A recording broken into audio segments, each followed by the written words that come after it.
Hello ဒီနေ့မှာတော့ကတ်တီကိုကိုယ့်ရဲ့ intuition နဲ့ပေါင်းဆက်ပြီးတော့သုံးကျင်တဲ့သူတွေအတွက်ပြောပြပေးပါမယ် beginner to professional professional to master ဘယ်လို step by step လေ့လာလို့ရမလဲကစားပြောပြပေးပါမယ်ပထမဆုံးအနေနဲ့ကိုယ့်ရဲ့အတွင်းထဲကစိတ်လေးကိုက cleansing လုပ်ဖို့လိုအပ်ပါမယ်ဒါမှလည်းမိတ်ဆွေတို့ရဲ့ကတ်လေးတွေကပို့ပြီးတော့ energy align ပို့ပြီးတော့ဖြစ်မှာပဲဖြစ်ပါတယ်ပထမဆုံးအနေနဲ့ပတ်ဝန်းကျင်နဲ့မိတ်ဆွေရဲ့ energy ကို cleansing လုပ်ဖို့ဒါလေးမဖြစ်မနေလိုအပ်လာပါပြီဒါကတော့ပထမဆုံးအဆင့်ဒုတိယအဆင့်အနေနဲ့မိတ်ဆွေတို့ကစာသားအနေနဲ့ဆိုရင်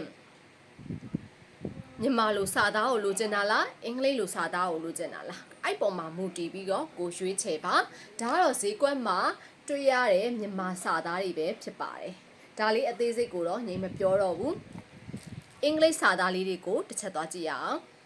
ဒါလေးတွေကတော့အင်္ဂလိပ်စာသားလေးတွေပဲဖြစ်ပါတယ်အလွယ်ကူဆုံးအယိုးရှင်းဆုံးနဲ့မိတ်ဆွေတို့ဟောကျင်နေဆိုရင်အင်္ဂလိပ်စာသားကိုကြည့်ပြီးတော့သုံးသက်ချင်တဲ့သူတွေပြီးသွားရင်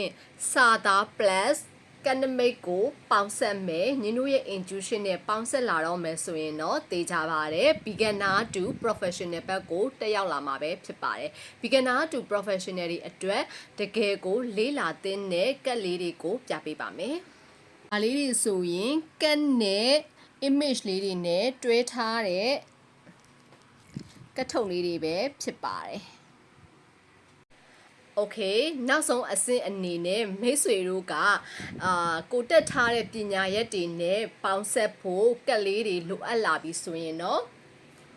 ဒါဆိုရင် astrology နဲ့ပတ်သက်ပြီးတော့ကိုကလေ့လာထားတဲ့အခြေခံရှိကိုရှိရပါမယ်ဒါလေးတွေနဲ့ပတ်သက်ပြီးတော့ဒီမှာခါမဆိုတဲ့ကက်လေးနဲ့တွဲဆက်ပြီးတော့သုံးမယ်ဆိုရင်မိတ်ဆွေက professional to master ဘက်ကိုတက်လန်းနဲ့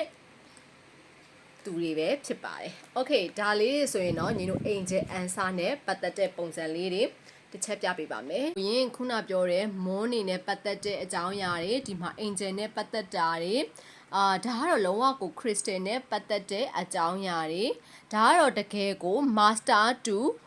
professional ပဲဖြစ်ပါတယ်။ professional to master ပဲဖြစ်ပါတယ်။ညီပြန်ပြီးတော့အနှစ်ချုပ်ပေးပါမယ်။မိတ်ဆွေတို့အနေနဲ့ oracle မှာ3ဆင့်ရှိပါမယ်။ beginner to beginner ဆိုရင်တော့သိကြပါတယ်စာသားအနေနဲ့မြန်မာလိုလားအင်္ဂလိပ်လိုလားဒါကို choice ရွေးချယ်ပါ